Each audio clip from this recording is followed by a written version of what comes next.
In just a few, but first, guess what time it is? It's group therapy time. So everyone, lie down on your couch because we start today with an expert who helps us get through life a little easier. And today we're talking about two big topics that come up during summer break: screen time and boredom, which is both of what my children are doing right now. Please welcome back licensed therapist Jody Baumstein. Hi, Jody. Hi, Kara. Sorry, I had a lot to say before I get to you, but you need the proper introduction. Thank you. We're happy to have you here. Summer break, it's on for most of us in Metro Atlanta already. So let's talk screen time in the summer. Is there a hard and fast rule of how much time our kids should be having? I don't want to tell you a hard and fast rule about a number. I think it's more so about how are they living? Okay. Is their life and their day-to-day balanced? Are they feeling healthy? Are they getting the sleep that they need? Are they actually socializing? Are they being physically active? Rather than how much screen time and then fitting in all the other things around it. Ah, okay. I like that approach too because it feels less stressful. Yeah. It feels like there are less rules around that, which in turn usually stresses us as parents out. So how can we then set realistic boundaries with our kids? And does it vary from younger to older children? Yeah, I mean, you got to think about younger kids. They don't have a fully formed brain or the ability to control their impulses. Screens and these devices are highly addictive.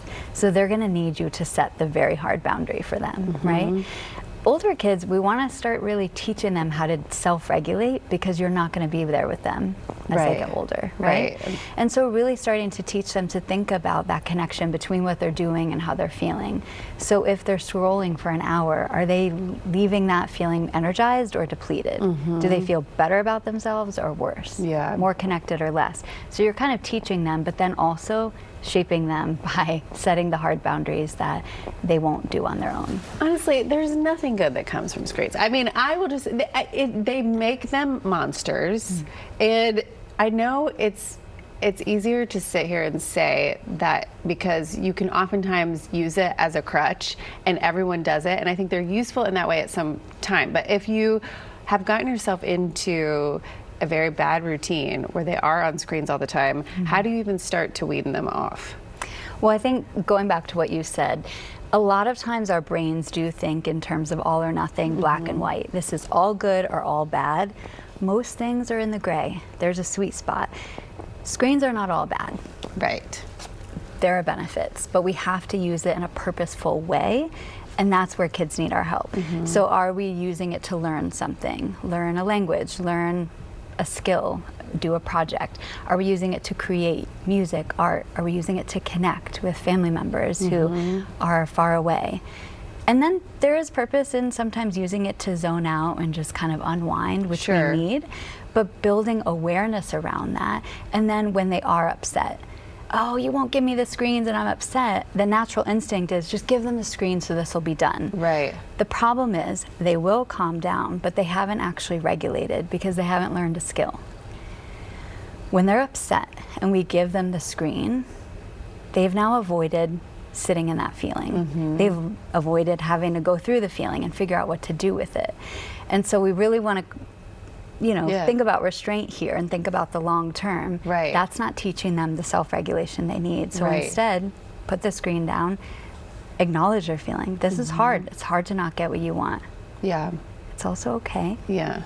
And then teaching them the skills, how to name it, how to deep breathe, how to talk through it, so they can learn how to manage that feeling and not go around it by using a screen. And you as a parent, it is tough for a while, but you can do it, you can get through it. And on the other side, it's so much better, I feel like, when they learn that skill. So let's talk boredom quickly. We already only have like a minute and a half left, but that's one reason why kids turn to screen. How can we help them tolerate the feeling of being bored, essentially, because kids aren't used to it these days?